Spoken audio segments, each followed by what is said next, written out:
Hello नमस्कार, मेरा अभिवादन स्वीकार कीजिए। मैं हूं अभिषेक और आप देख रहे हैं अभिषेक एकेडमी का यह ऑनलाइन यूट्यूब चैनल। दोस्तों, आज की वीडियो काफ़ी इंपॉर्टेंट होगी क्योंकि आज की वीडियो हम यूपी टेट पर्यावरण अध्ययन से रिलेटेड वीडियो को कवर कर रहे हैं। और आज की वीडियो में आप संविधान के पोर्शन से चीज़ों को देखेंगे, जो चीज़ आपके संविधान के पोर्शन से पूछी जाती है यूपी टेट में, चाहे वह लोकसभा व राज्यसभा की संयुक्त बैठक बुलाने की बात हो, चाहे राष्ट्रपति की उम्र की बात हो, चाहे जो भी कुछ चीज़ें पूछी जाती है जो कि आपके विगत परीक्षा में पूछी गई है, उनको लेकर और उनसे रिलेटिव जो चीज़ें पूछी जाने वाली है उनको ध्यान में रखते हुए वीडियो को शूट कर रहा हूँ।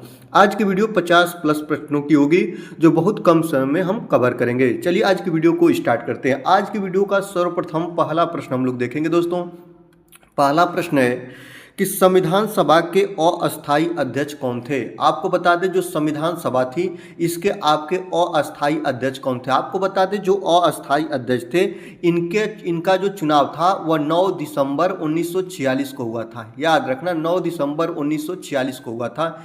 इस दिन जो आपके अध्यक्ष नियुक्त किए गए थे वह अस्थायी अध्यक्ष नियुक्त किए गए थे। इसके बाद 2 दिन बाद ही 11 दिसंबर 1946 को एक अगला चुनाव होता है और जिसके दिन आपके अस्थाई अध्यक्ष की जो चुनाव किया जाता है और ये जो अस्थाई अध्यक्ष बनते हैं आपके डॉक्टर राजेंद्र प्रसाद जी बनते हैं। कौन बनते हैं दोस्तों, याद रखना, ये भी बहुत ज़्यादा पूछता है कि संविधान सभा के अस्थाई अध्यक्ष कौन थे। तो डॉक्टर राजेंद्र प्रसाद जी थे। 11 दिसंबर 1946 को ये चुने गए थे और इससे 2 दिन पहले आपके अस्थाई अध्यक्ष चुने जाते हैं 9 दिसंबर 1946 को। और ये कौन है दोस्तों, डॉक्टर सच्चिदानंद सिन्हा जी को। ऑप्शन नंबर सी, डॉक्टर सच्चिदानंद सिन्हा जी जो है वह संविधान सभा के अस्थायी अध्यक्ष थे। इस बात को आप लोग याद रखना, इस बात को आप लोग ध्यान रखना, ठीक है। चलिए आगे चलते हैं, नेक्स्ट क्वेश्चन की बात करते हैं। भारतीय संविधान सभा की प्रारूप, जिसको मसविदा समिति बोलते हैं, इसके अध्यक्ष कौन थे, आपको यही बताना है। तो जो भारतीय संविधान सभा की प्रारूप समिति के अध्यक्ष थे वह कौन थे, तो डॉक्टर भीमराव अंबेडकर, BR अंबेडकर थे। ऑप्शन नंबर सी आपका बिल्कुल सही आंसर हो जाएगा। तो डॉक्टर BR अंबेडकर को संविधान सभा की प्रारूप समिति के अध्यक्ष बोलते हैं। आपसे पूछेगा कि प्रारूप समिति में कितने सदस्य थे, तो आप क्या बताएंगे, याद रखिएगा प्रारूप समिति में टोटल सदस्यों की संख्या 7 थी। अगर डॉक्टर भीमराव अंबेडकर को लेकर बात करें दोस्तों, तो तब अगर ऐसे कह दे कि डॉक्टर भीमराव अंबेडकर को छोड़ाकर कितने सदस्य थे, तो 6 सदस्य थे। प्रश्न कहीं कहीं पे ऐसे घुमा के भी पूछ लिया है, इसलिए मैं इसको बता रहा हूं। तो भारतीय संविधान सभा में जो प्रारूप समिति थी उसके जो अध्यक्ष थे डॉक्टर भीमराव अंबेडकर जी थे। ऑप्शन नंबर सी को आप लोग लॉक कर लीजिएगा। चलिए आगे देखते हैं, संविधान सभा के प्रारूप अर्थात मसविदा समिति में सदस्यों की संख्या कितनी थी। मैंने आपको बताया था, याद रखेंगे। जो ये प्रारूप समिति है, प्रारूप समिति को कहीं कहीं पे इंग्लिश नाम ही हिंदी में ड्राफ्टिंग कमेटी के नाम से जानते हैं। इसमें सदस्यों की संख्या कितनी थी पूछ देता है। तो आपको बता दें, इसका गठन की बात करें तो याद रखना, जो प्रारूप समिति है इसका गठन 29 अगस्त, कब दोस्तों, तो याद रखना 29 अगस्त 1947 को। कब दोस्तों, याद रखना। तो जो इसका गठन की बात करें तो 29 अगस्त 1947 को इसका गठन किया गया और डॉक्टर भीमराव अंबेडकर इस समिति के अध्यक्ष थे। और इनके अलावा इस समिति में 6 और लोग से या 6 और सदस्य थे। इस बात को आप लोग याद रखेंगे। तो संविधान सभा के प्रारूप समिति में सदस्यों की संख्या कितनी थी दोस्तों, आप लोग क्या बताइएगा, 7 थी। ऑप्शन नंबर बी को आप लोग लॉक कर लीजिएगा। चलिए आगे चलते हैं। भारत का संविधान लागू हुआ था, कब हुआ था, आपको ये बताना है। तो याद रखेंगे, भारत संविधान से प्रश्न ये पूछता है कि भारतीय संविधान को कब अंगीकृत किया गया था। तो आपको बता दें, अंगीकृत या अगर अपनाने की बात करें दोस्तों, इस क्रम में देखिएगा तो आपको पता होना चाहिए 26 नवंबर 1949 को। कब दोस्तों, तो 26 नवंबर 1949 को अंगीकृत किया गया या अपना लिया गया था। ये बात आप लोग याद रखेंगे, अपना लिया गया था। लेकिन लागू की बात करें दोस्तों, यहाँ पे लागू कहा है कि भारतीय संविधान को कब लागू किया गया था या पूर्ण रूप से भारतीय संविधान कब अपने अस्तित्व में आया था। तो याद रखेंगे, ये जो दिन होगा वह 26 जनवरी 1950 होगा। कब होगा दोस्तों, याद रखेंगे 26 जनवरी 1950 को भारतीय संविधान पूर्ण रूप से लागू हुआ।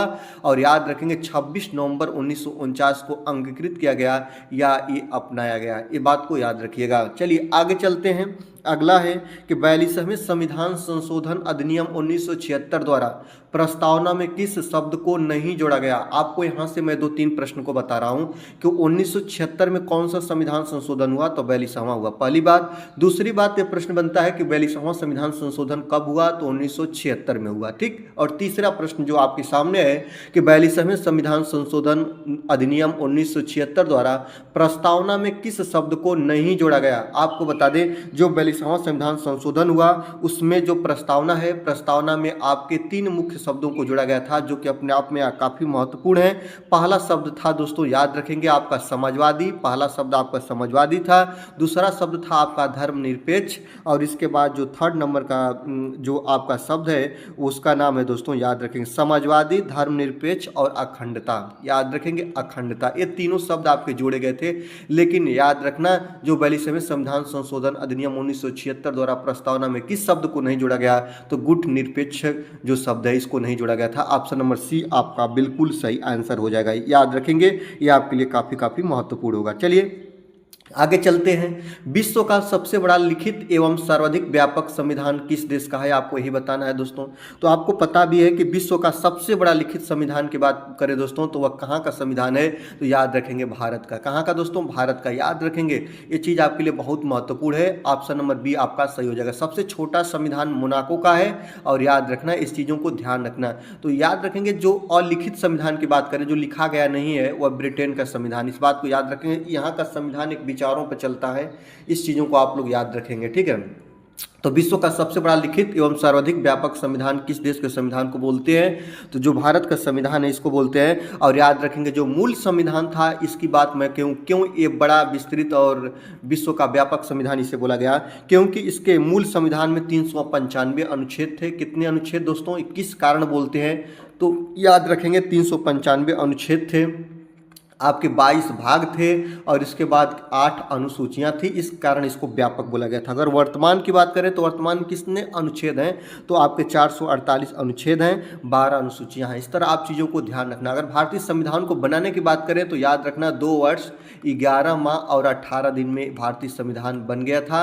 इस बात को याद रखेंगे, इस बात आपके लिए बहुत महत्वपूर्ण है। चलिए आगे देखते हैं, भारत में वयस्क मताधिकार की उम्र सीमा क्या है, आपको बताना होगा दोस्तों। तो याद रखेंगे, पहले तो जो आप पे मत देने का अधिकार था उसकी सीमा, उम्र सीमा कितनी थी, 21 वर्ष थी, याद रखेंगे। लेकिन वर्तमान में भारत में वयस्क मताधिकार की उम्र सीमा क्या है, तो 18 वर्ष है। ऑप्शन नंबर ए आपका राइट हो जाएगा, ऑप्शन नंबर ए आपका बिल्कुल सही हो जाएगा। आपको बता दें, पहले जब 61वें संविधान संशोधन 1989 में यह संशोधन हुआ, और तब से 21 वर्ष से घटाकर उम्र को 18 वर्ष कर दिया गया। नहीं तो इससे पहले जब जिस व्यक्ति की उम्र 21 वर्ष हो जाती थी वही मत देने का अधिकार था। लेकिन भारतीय संविधान संशोधन, याद रखेंगे, 61वें संविधान संशोधन अधिनियम 1989 के तहत इस उम्र को घटाकर 18 वर्ष कर दिया गया था। ऑप्शन नंबर ए आपका राइट हो जाएगा। आगे देखते हैं, भारतीय संघीय व्यवस्था के लिए एक विशेषता है, जो भारतीय संघीय व्यवस्था के लिए एक विशेषता है किसकी, दोहरी नागरिकता। भारत में दोहरी नागरिकता पाई जाती है, बिल्कुल नहीं दोस्तों, ऐसा कुछ नहीं है। जो संयुक्त राज्य अमेरिका में है, राज्य की अलग नागरिकता और केंद्र की अलग नागरिकता, वहाँ पे दोहरी नागरिकता पाई जाती है। भारत में एकल नागरिकता का प्रावधान है। संविधान की सर्वोच्चता, केंद्र में संपूर्ण शक्ति, शक्तियों का एकीकरण। आपको बता दें, भारतीय संघीय व्यवस्था की एक विशेषता है कि संविधान की सर्वोच्चता, मतलब सब कुछ संविधान के द्वारा ही फॉलो होगा। ऑप्शन नंबर बी आपका बिल्कुल राइट हो जाएगा। दोस्तों अगर वीडियो अच्छी लग रही है तो वीडियो को जरूर से जरूर लाइक करिएगा। चैनल पर नए हैं तो चैनल को सब्सक्राइब करिए या ना करिए, लेकिन वीडियो को लाइक करिएगा, क्योंकि यहाँ पे वे ही चीज़ें आपको मिलती हैं जो कि आपकी परीक्षा की दृष्टि से इंपॉर्टेंट होती है। तो दोस्तों आपसे एक मेरा विनम्र निवेदन रहता है कि वीडियो को लाइक कर दीजिए, और अपने दोस्तों को, जो आपके सहयोगी हैं, जो आपके साथ पढ़ाई करने वाले, जो आपके सहपाठी हैं, उनको जरूर से जरूर वीडियो को शेयर कर दीजिए, जिस शेयर से आपका आपके दोस्त का भी मदद होगा और साथ में मेरे भी मदद होगा। तो दोस्तों आप अपने इस एकेडमी को आगे बढ़ाने में अपनी अहम योगदान दीजिए। चलिए आगे चलते हैं, 9 नंबर की बात करते हैं। 9 नंबर प्रश्न क्या कह रहा है दोस्तों, 9 नंबर प्रश्न कह रहा है कि भारतीय संविधान में शामिल नीति निर्देशक सिद्धांत किसके संविधान से प्रेरित है, आपको यही बताना है। तो जो नीति निर्देशक का जो सिद्धांत है वह कहाँ के संविधान से लिया गया है, इस बात को आप लोगों को बताना है दोस्तों।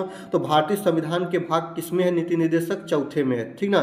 चौथे भारतीय संविधान के भाग 4 में शामिल राज्य के नीति निर्देशक तत्व हैं, जो कब लिए गए थे, इस बात को आपको याद होना चाहिए और समझना चाहिए। याद रखेंगे यह जो किस संविधान से प्रेरित है, तो यह आपके आयरलैंड से लिया गया है। नीति निर्देशक तत्व कहाँ से लिए गए हैं, तो आयरलैंड से लिए गए हैं। काफ़ी महत्वपूर्ण है। मूल अधिकार पूछता है, आप कमेंट बॉक्स में बताइएगा। संविधान संशोधन की प्रक्रिया कहाँ से ली गई है, मूल अधिकार कहाँ से लिए गए हैं, और ये सब चीज़ें आप लोग बताइएगा। और मौलिक कर्तव्यों की संख्या कितनी है, आप हमको कमेंट बॉक्स के माध्यम से बताइएगा जरूर, ये चीज़ आपके लिए इंपॉर्टेंट है। चलिए आगे चलते हैं। 10 नंबर की हम बात करते हैं दोस्तों। 10 नंबर है, भारतीय संविधान में मौलिक अधिकारों का उल्लेख करते हुए निम्नलिखित में से किस देश का अनुसरण किया गया है। याद रखना, मौलिक अधिकारों का उल्लेख करते हुए, मैंने ये तो प्रश्न पूछा था लेकिन अगला प्रश्न यही आ ही गया। आपको बता दें, जो अनुच्छेद 12 से आर्टिकल 12 से लेकर 35 तक में इसका प्रावधान मिलता है, जो कि आपके क्या है दोस्तों, ये आपके मौलिक अधिकार हैं, जो आप लोगों को एक बताना होगा ये कहाँ से लिए गए हैं। तो याद रखेंगे, इस मौलिक अधिकार को अमेरिका के संविधान से सजाया गया है भारतीय संविधान में, क्योंकि भारतीय संविधान में जितने भी पार्ट हैं कहीं ना कहीं से लिए गए हैं। तो ऑप्शन नंबर बी आपका राइट हो जाएगा। इस बात को आप लोग याद रखिएगा, ठीक है। जो आपके आर्टिकल 12 से लेकर 12 से 35 तक लेकर जो मौलिक अधिकारों का उसमें वर्णन मिलता है। मौलिक अधिकार क्या होते हैं, तो मौलिक अधिकार जो भारत के लोग हैं इनके उत्थान के लिए, इनके विकास के लिए अति आवश्यक है। इस चीज़ों को याद रखेंगे। मौलिक अधिकार पहले कितना हुआ करते थे, अब कितना है। पहले मौलिक अधिकारों की संख्या 7 हुआ करती थी, अब मौलिक अधिकारों की संख्या कितनी है दोस्तों, 6 हो गई है। क्योंकि जो संपत्ति का अधिकार है इसे हटा दिया गया है, इसको कानूनी अधिकार का ढांचा दे दिया गया है। ये भी आपका महत्वपूर्ण प्रश्न है। किस मौलिक अधिकार को हटाया गया था, तो संपत्ति के अधिकार को। मतलब आय से अधिक संपत्ति आपके पास होगी तो उसकी जांच होगी, या एक निश्चित सीमा से ऊपर की संपत्ति आप अपने पास नहीं रख सकते हैं, ठीक है। तो ये चीज़ों को ध्यान रखिएगा, यही आपके मौलिक अधिकार से हटा दिया गया। नहीं तो आपके पास मौलिक अधिकार की संख्या कितनी हुआ करती थी, तो आपके मौलिक अधिकार हुआ करते थे 7, लेकिन इस समय मौलिक अधिकारों की संख्या कितनी हो गई है, 6 हो गई है। कहाँ से लिया गया है, तो अमेरिका के संविधान से लिया गया है। कितने अनुच्छेद में, 12 से लेकर 35 तक के भागों में इसका वर्णन आपको मिल जाएगा संविधान में। आगे देखते हैं, भारत में सरकार की संसदीय प्रणाली कहां से ग्रहण की गई है। तो जो आपकी संसदीय प्रणाली की बात करें दोस्तों, तो यह किस देश के संविधान से ली गई है, तो आपको पता होना चाहिए कि ब्रिटिश संविधान से ली गई। इस बात को याद रखेंगे, ये आपके लिए बहुत महत्वपूर्ण है, ठीक है। चलिए, मैंने आपसे पूछा था संविधान संशोधन की प्रक्रिया कहाँ से ली गई है, तो दक्षिण अफ्रीका से ली गई है। काफ़ी महत्वपूर्ण है संविधान संशोधन की प्रक्रिया, याद रखिएगा। आगे देखते हैं, संविधान के किस भाग में नीति निर्देशक तत्वों का उल्लेख किया गया है। तो कौन से भाग, मैंने तो आपको बताया भी है ना, कि जो आपको मैंने अभी बताया था नीति निर्देशक तत्व कहाँ से लिए गए, तो मैंने आपको बताया था कि आयरलैंड से लिया गया है। और नीति निर्देशक तत्व जो संविधान के भाग 4 में इसका वर्णन मिलता है, मैंने ऊपर भी आपको बता दिया। ऑप्शन नंबर बी आपका बिल्कुल सही हो जाएगा। आगे देखते हैं, अगला है दोस्तों कि संविधान के भाग 1 में निम्न में से किसका वर्णन मिलता है। तो जो संविधान का आप भाग 1 पढ़िएगा तो उसमें आपको किस चीज़ का मिलेगा, संघ और उसका राज्य क्षेत्र का वर्णन मिलता है। एक मोटी हेडिंग आपको मिल जाती है कि संघ एवं उसके राज्य क्षेत्रों का इसमें वर्णन मिलता है संविधान के भाग 1 में। ऑप्शन नंबर 1 आपका राइट हो जाएगा। चलिए आगे देखते हैं, भारतीय संविधान की 11वीं अनुसूची संबंधित है किससे है दोस्तों। तो जो भारतीय संविधान की 11वीं अनुसूची की बात करें दोस्तों, तो यह पंचायती राज से बिलोंग करती है। किससे करती है दोस्तों, पंचायती राज से। ये सब चीज़ें आपको पढ़ना होगा। भारतीय संविधान की 11वीं अनुसूची को 73वें संविधान संशोधन 1992 के द्वारा जोड़ा गया था। और इसमें जो मतलब था कि जो पंचायती राज विभाग है उसका इसमें कार्यभार एवं ढांचा का वर्णन मिलता है। 14 का ऑप्शन नंबर ये आपका राइट हो जाएगा। आगे देखते हैं दोस्तों, 15 नंबर की बात करते हैं प्यारे। निम्नलिखित में से कौन सी एक वह मूल आधारित है जिसमें भारतीय संविधान विकसित हुआ है। आपको एक पता होना चाहिए कि जो भारतीय संविधान का ज़्यादातर चीज़ें या ज़्यादातर जो भाग है ना वो कहाँ से लिए गए हैं, तो भारत शासन अधिनियम 1935 से लिए गए हैं। ये बात को याद रखना, इसको कभी मत भूलना, बहुत जगह पे चीज़ें पूछती है। अगर इसके डिफाइन की मैं बात करूँ तो भारत के संविधान का सबसे गहरा प्रभाव और याद रखेंगे मूल स्रोत भारत सरकार अधिनियम 1935 से लिया गया है। और संविधान की संघीय संरचना जैसे न्यायपालिका, राज्यपाल का कार्यालय, आपातकालीन शक्तियां, लोक सेवा आयोग और अधिकांश प्रशासनिक विवरण इसी अधिनियम से लिए गए हैं। इसलिए एक कह रहा हूं कि वह मूल आधारित क्या है जिसमें भारतीय संविधान विकसित हुआ है, तो भारत शासन अधिनियम 1935 के द्वारा ये सब चीज़ें ली गई है। ठीक है, तो चलिए आगे चलते हैं। भारतीय संविधान के अगला प्रश्न है कि भारतीय संविधान के किस अनुच्छेद में मौलिक कर्तव्यों की चर्चा की गई है। तो जो मौलिक कर्तव्य है ना दोस्तों, याद रखेंगे ये 2002 में आपका जोड़ा गया 46वें संविधान संशोधन के द्वारा। भारतीय संविधान में मौलिक कर्तव्यों को 42वें संविधान संशोधन के द्वारा 1976 में जोड़ा गया। सॉरी, मैं आपको एक बात बता दूं, मैं दूसरी चीजों को बता रहा था। 42वां संविधान संशोधन 1976 के द्वारा ये जोड़ा गया। याद रखेंगे क्या, मौलिक कर्तव्यों को याद रखेंगे। और मौलिक कर्तव्य का वर्णन कहाँ मिलता है, तो आर्टिकल 51A में मिलता है। ऑप्शन नंबर ए आपका बिल्कुल सही आंसर हो जाएगा। और ये आपको एक बात बता दूं, मैंने आपको एक बात बताया कि 46वां संविधान संविधान संशोधन 2002 में जो हुआ था, इसका मूल कर्तव्य क्या था। जो 42वां संविधान संशोधन 1976 में मूल कर्तव्य जोड़े गए थे, उनकी संख्या कितनी थी दोस्तों, 10 थी। लेकिन 46वें संविधान संशोधन जब 2002 में हुआ तो मूल कर्तव्यों की संख्या इस समय कितनी है दोस्तों, तो मूल कर्तव्यों की संख्या इस समय है 11। इस बात को याद रखेंगे, ये आपके लिए महत्वपूर्ण है। मूल कर्तव्यों की संख्या मैंने पूछा था, कमेंट बॉक्स में बताइएगा दोस्तों, तो आपने बताया कि नहीं बताया वो बात की बात। लेकिन इस समय वर्तमान में मूल कर्तव्यों की संख्या है 11, जो 46वें संविधान संशोधन सन 2002 में हुआ था, इसके थ्रू एक कर दी गई थी। पहले 10 थी, अब 11 हो गई है। ठीक है, आगे देखते हैं, वर्तमान में भारतीय नागरिकों को कितने मूल अधिकार प्राप्त हैं या मौलिक अधिकार प्राप्त हैं, आपको पता होना चाहिए। तो आपको पता है दोस्तों कि उस समय जो मौलिक अधिकार कहाँ से लिए गए, तो अमेरिका के संविधान से लिए गए। पहली बात, जब लिए गए थे तो उनकी संख्या कितनी थी, 7 थी। लेकिन अब 7 नहीं रह गई, अब कितनी हो गई। वर्तमान में भारतीय नागरिकों को कितने मौलिक अधिकार प्राप्त हैं, तो 6 हैं। इस बात को याद रखेंगे। जो 1978 में 44वां संविधान संशोधन हुआ था, याद रखेंगे 44वां संविधान संशोधन 1978 में हुआ था, उसके द्वारा संपत्ति का अधिकार हटा दिया गया था। कौन सा अधिकार हटा दिया गया था दोस्तों, तो संपत्ति का अधिकार हटा दिया गया था। तब से अब हो गई है कितनी संख्या, तो 6 हो गई है। 7 को ना याद रखिएगा। चलिए आगे चलते हैं, भारतीय संविधान के किस अनुच्छेद में संवैधानिक उपचारों का अधिकार दिया गया है। तो याद रखेंगे जो संवैधानिक उपचारों का अधिकार कहां पे है दोस्तों, तो याद रखेंगे जो आपके आर्टिकल 32 में है, अनुच्छेद 32 में। ऑप्शन नंबर सी आपका बिल्कुल सही आंसर हो जाएगा। संपत्ति का अधिकार एक है, आपको मैं बार बार बता रहा हूं, संपत्ति का अधिकार अब क्या हो गया है, तो इसको मौलिक अधिकार से हटाकर इसे कानूनी अधिकार बना दिया गया। मतलब कि जो आवश्यकता से अधिक आपको संपत्ति रखने का अधिकार खत्म कर दिया गया है। इसको आप सरकार के देखरेख में ही रख सकते हैं। ऑप्शन नंबर डी आपका बिल्कुल सही आंसर हो जाएगा। पहले ऐसा था कि टैक्स से बचने के लिए आप जितना चाहेंगे उतना अपने पास संपत्ति स्टोर कर सकते हैं। चलिए आगे देखते हैं, संसद का लोकप्रिय सदन कौन होता है। तो संसद का लोकप्रिय सदन क्या होता है दोस्तों, लोकसभा होता है। ठीक है, और याद रखेंगे संसद का कौन सा सदन है जो जनता के प्रति उत्तरदायी होता है, तो लोकसभा होता है। राज्यों के प्रति उत्तरदायी होता है तो वह राज्यसभा होता है। जो जनता लोकसभा के जो लोकसभा सांसद होते हैं वह जनता के द्वारा चुनकर जाते हैं, और राज्यसभा के सांसद जनता के द्वारा नहीं चुनकर जाते हैं। लोकसभा के सदस्यों का कार्यकाल 5 वर्ष होता है, राज्यसभा के सदस्यों का कार्यकाल 6 वर्ष होता है। सब चीज़ आपको याद रखना है। याद रखेंगे लोकसभा को क्या बोलते हैं, लोकसभा को निम्न सदन का नाम देते हैं। क्या बोलते हैं, निम्न सदन बोलते हैं। और राज्यसभा को क्या बोलते हैं दोस्तों, तो उच्च सदन का नाम देते हैं या उच्च सदन बोलते हैं। ठीक है, चलिए आगे चलते हैं। अब यहीं पे आपसे पूछ देगा कि संसद के कोई भी सदन का जो सदस्य होना चाहिए वह प्रधानमंत्री होना चाहिए। चलिए मैं आपको एक चीज़ यहाँ पे डिफाइन कर रहा हूँ, प्रधानमंत्री होना चाहिए।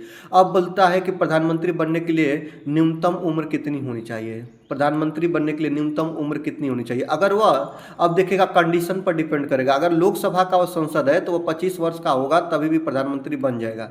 अगर यही व्यक्ति राज्यसभा से जा रहा है तो उसका उम्र कितनी होनी चाहिए, 30 वर्ष होनी चाहिए। क्योंकि लोकसभा का चुनाव लड़ने के लिए उम्र की संख्या कितनी होनी चाहिए, 25 वर्ष होनी चाहिए। और राज्यसभा का चुनाव लड़ने के लिए न्यूनतम उम्र कितनी होनी चाहिए, तो 30 वर्ष। तो 30 वर्ष का व्यक्ति राज्यसभा का चुनाव लड़ेगा तो 30 वर्ष का व्यक्ति यहाँ पे प्रधानमंत्री बन सकता है। न्यूनतम उम्र पूछा है तो राज्यसभा से जाएगा तो 30 वर्ष और लोकसभा से जाएगा तो 25 वर्ष। चलिए आगे चलते हैं। संसद के 2 सत्रों के बीच जो अधिकतम कितना अंतराल दिया जा सकता है, आपको यही बताना। तो जो संसद होती है ना, जो इसका जैसे संसद चलती है तो इसके बीच अधिकतम कितना दिन का अंतराल होना चाहिए। तो जो अधिकतम अंतराल होने चाहिए कितने दिन का होना चाहिए, तो आपका 6 मंथ का होना चाहिए। कितने दिन का होना चाहिए दोस्तों, तो अधिकतम से अधिकतम जो मंथ होने चाहिए वो 6 मंथ के होने चाहिए, 6 महीने का होना चाहिए। चलिए आगे देखते हैं। भारत में कार्यपालिका का अध्यक्ष कौन होता है, आपको ये बताना। जो भारत एक गणराज्य है और इसके कार्यपालक अध्यक्ष होते हैं, कार्यपालिका के अध्यक्ष होते हैं। जो भारतीय संविधान का अनुच्छेद कहाँ पे इसका प्रावधान है, तो 53 पे। और 53 में एक आता है ना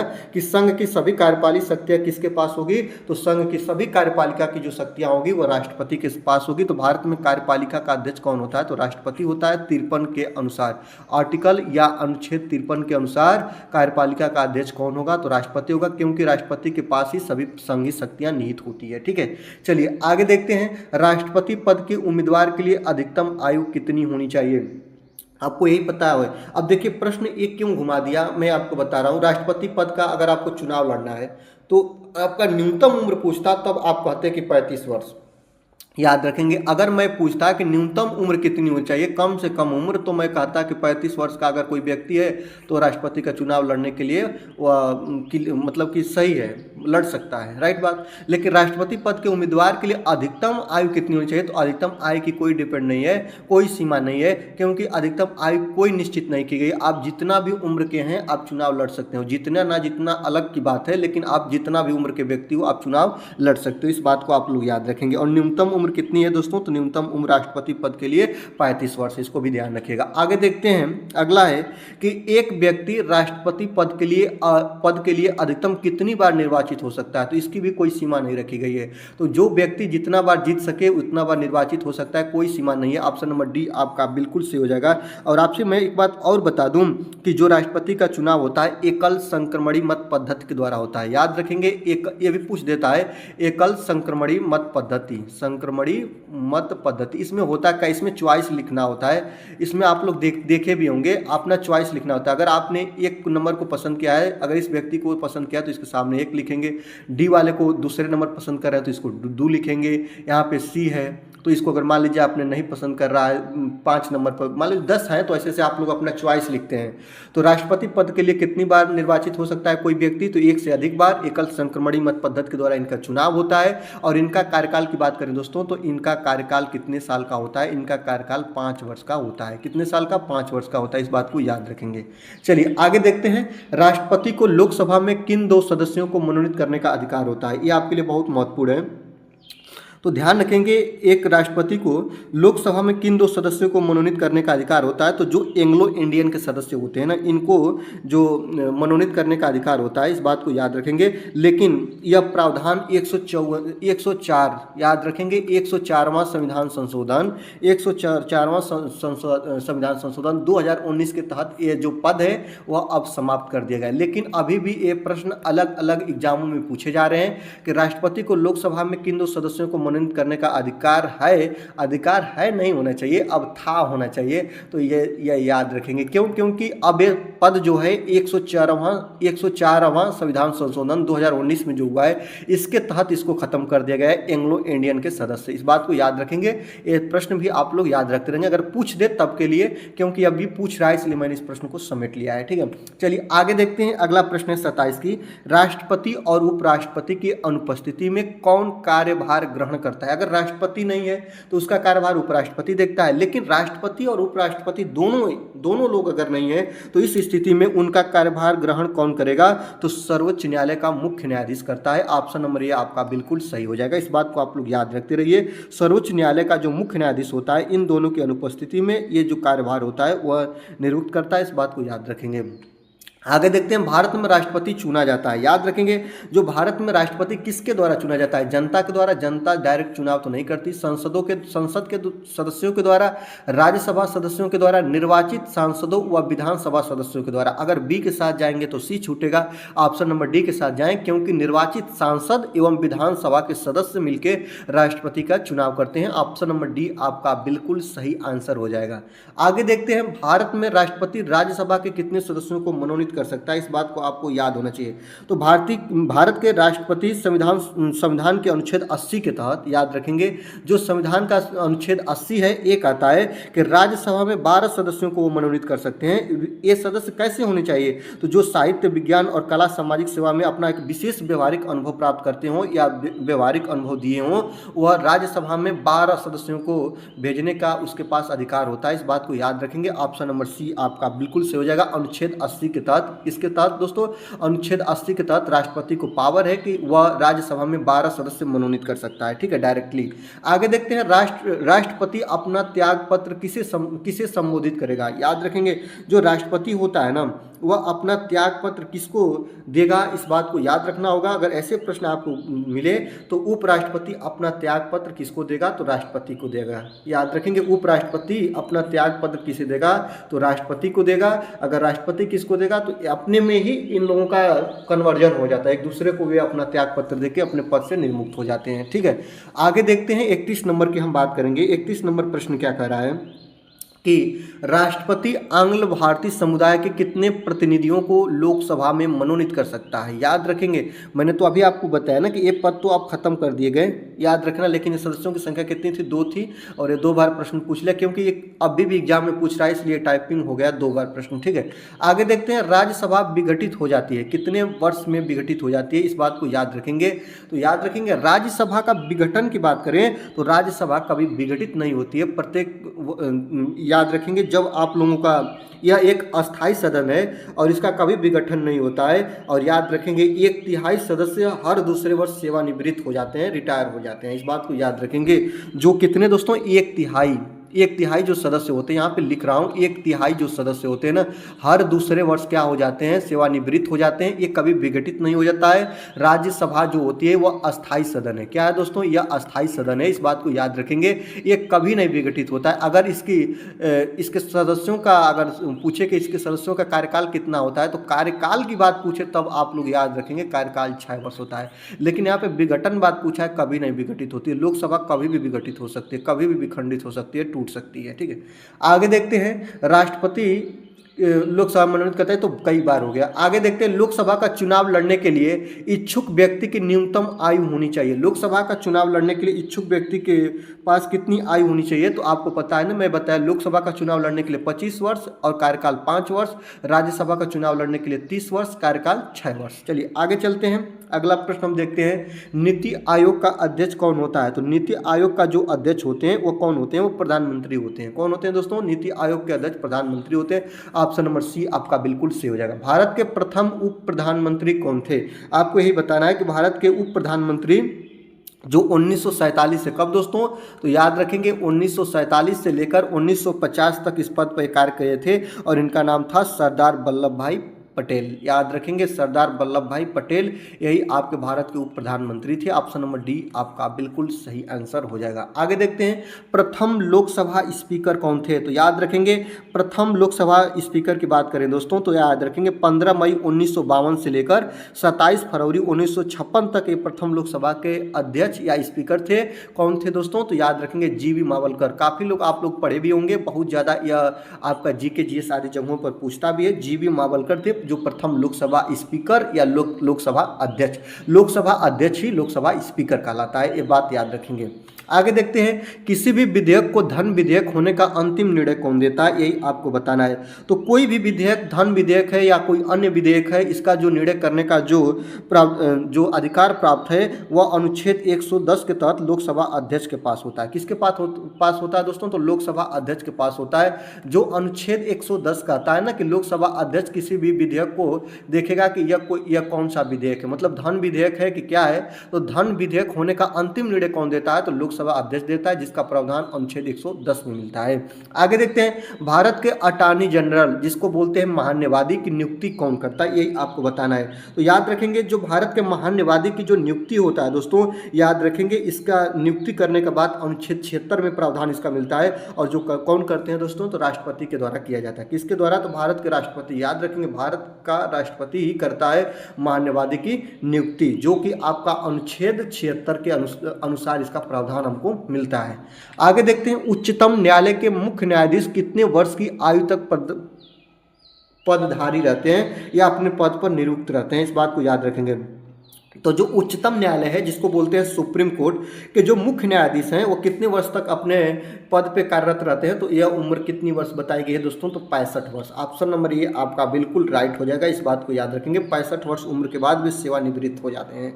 आगे देखते हैं, उच्चतम न्यायालय के मुख्य न्यायाधीश की नियुक्ति कौन करता है। अगर आपसे पूछे तो उच्चतम न्यायालय के मुख्य न्यायाधीश की नियुक्ति जो करता है वह कौन करता है, वह करते हैं आपके राष्ट्रपति जी। कौन करते हैं, ऑप्शन नंबर डी आपका बिल्कुल सही हो जाएगा, राष्ट्रपति जी करते हैं, इस बात को याद रखेंगे।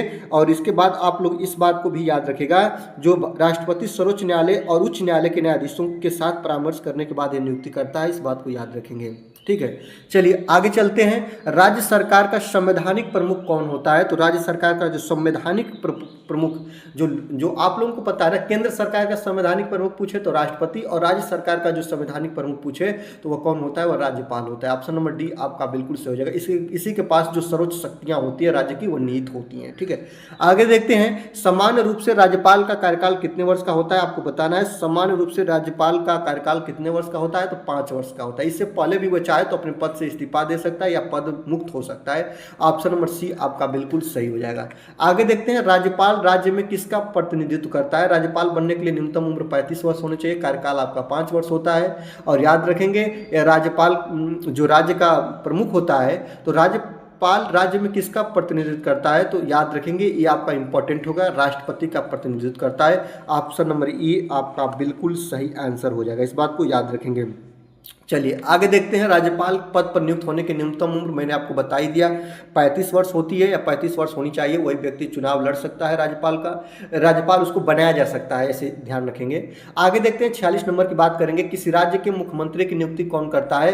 तो किसी भी राज्य के मुख्यमंत्री की नियुक्ति कौन करता है? तो याद रखेंगे, अनुच्छेद 164 के अनुसार राज्यपाल ही मुख्यमंत्री को उनके पद की शपथ दिलाता है या नियुक्ति करता है। ऑप्शन नंबर सी आपका बिल्कुल सही आंसर हो जाएगा। जो अलग अलग प्रक्रियाओं के द्वारा चुनकर जाते तो जरूर हैं, लेकिन उनकी नियुक्ति करने का बात करें, शपथ दिलाने की बात करें, तो राज्यपाल करता है। प्रधानमंत्री को शपथ कौन दिलाता है? तो राष्ट्रपति साहब दिलाते हैं। ठीक है, इस क्रम में आपको इसको याद रखेंगे। आगे देखते हैं।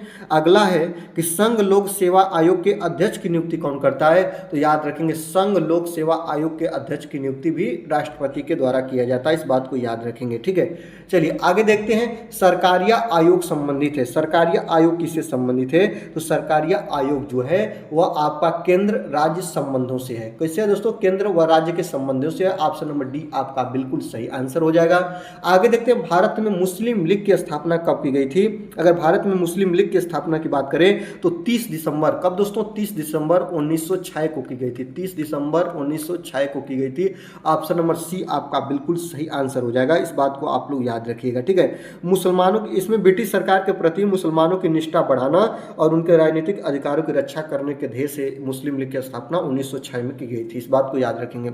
आगे देखते हैं। संविधान में संशोधन की पहल की जा सकती है केवल लोकसभा के द्वारा, केवल राज्यसभा के द्वारा, केवल राज्य विधानसभाओं में, संसद के किसी एक सदन में, किसके द्वारा की जा सकती है ये आपको बताना है। ठीक ना, तो याद रखेंगे संविधान के संशोधन की पहल की बात करें दोस्तों, तो याद रखेंगे वह संसद के किसी एक सदन में इसका पहल किया जा सकता है, इस बात को आप लोग याद रखेंगे। जो भारत में संविधान के अनुच्छेद 368 में यह प्रक्रिया दी गई है संविधान संशोधन की, जो इसमें होता क्या है कि याद रखेंगे, इस किसी भी सदन में इस चीज़ को पेश किया जा सकता है और इस राज्य विधानसभाओं में भी पेश नहीं किया जा सकता, इस बात को याद रखेंगे। किसी भी राज्य विधानसभाओं में इसे पेश नहीं किया जा सकता है।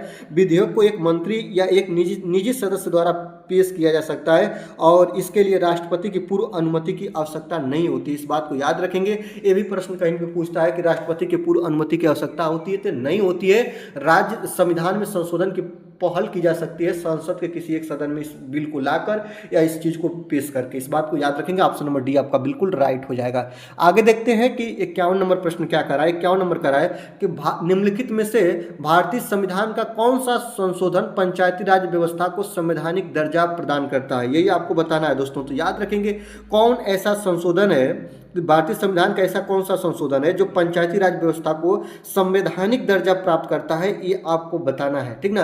तो अगर आपसे कहीं भी ऐसा प्रश्न पूछे तो आप इसको क्या बताइएगा, लेकिन मैं इस प्रश्न को, मैं आपको एक प्रश्न अभी मैं शुरुआत में बताया था, वहां पे तो मैं आपको बताता कि कौन ऐसा जो सूची अनुसूची है जिसमें पंचायती राज की व्यवस्था का प्रावधान है, लेकिन वैसा प्रश्न नहीं है। लेकिन जो इसमें आप ऑप्शन देखिएगा ना, वो ऑप्शन कोई नहीं मिल रहा है, क्योंकि ये प्रश्न आपका बन चुका है। किसमें बना है?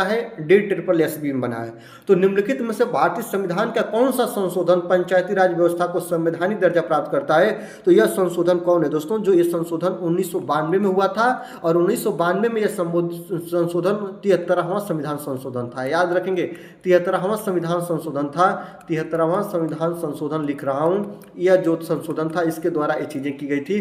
तो ये 73वां अगर रहता तो सही होता, इसमें कोई भी ऑप्शन आपका सही नहीं होगा। आगे देखते हैं, पंचायती राज प्रथम आवर्तित किया गया था। याद रखेंगे पंचायती राज की बात करें दोस्तों तो पंचायती राज प्रथम प्रवर्तित किया गया था कहाँ पे? तो राजस्थान में। इस बात को याद रखेंगे। बलवंत राय मेहता समिति की सिफारिश पर पंचायती राज व्यवस्था को पहली बार 2 अक्टूबर 1959 को राजस्थान के नागौर जिलों में लागू किया गया था और आंध्र प्रदेश इस प्रणाली को लागू करने वाला दूसरा राज्य बना था जो कि 11 अक्टूबर 1959 को अपनाया था। इस बात को याद रखेंगे। तो इसमें ऑप्शन कौन सही होगा? तो ये आपका राजस्थान सही होगा। ऑप्शन नंबर डी आपका बिल्कुल सही आंसर हो जाएगा। इस बात को आप लोग याद रखेंगे, ठीक है। चलिए आगे चलते हैं दोस्तों, अगला देखते हैं पंचायती राज। ये तो आपका हो ही गया। आगे देखते हैं हमारे संविधान में मूल अधिकार किस संविधान से प्रेरित हैं? आपको मैंने बताया भी है कि मूल अधिकार कहां से लिया गया है दोस्तों। तो मूल अधिकार जो लिया गया है वह अमेरिका के संविधान से लिया गया है। आगे देखते हैं दोस्तों 55 नंबर की बात करते हैं। 55 नंबर प्रश्न कह रहा है कि राज्यपाल के पद पर नियुक्त की न्यूनतम उम्र सीमा क्या है? तो राज्यपाल बनने के लिए न्यूनतम उम्र कितनी होनी चाहिए? तो मैंने आपको पहले भी बताया 35 वर्ष इसकी न्यूनतम उम्र होनी चाहिए। कार्यकाल की बात करें दोस्तों तो कार्यकाल इनका होता है 5 वर्ष का। याद रखेंगे। और चलिए बस 55 प्रश्नों को आपने कवर किया आज की वीडियो में। बस इतना ही। वीडियो अच्छे लगे तो प्यारे लाइक करिएगा, शेयर कर दीजिएगा। चैनल पर नए हैं तो सब्सक्राइब करके बेल आइकन को प्रेस कर लीजिएगा। दीजिए आज की वीडियो से मुझे विदा। मिलते हैं अगले वीडियो में।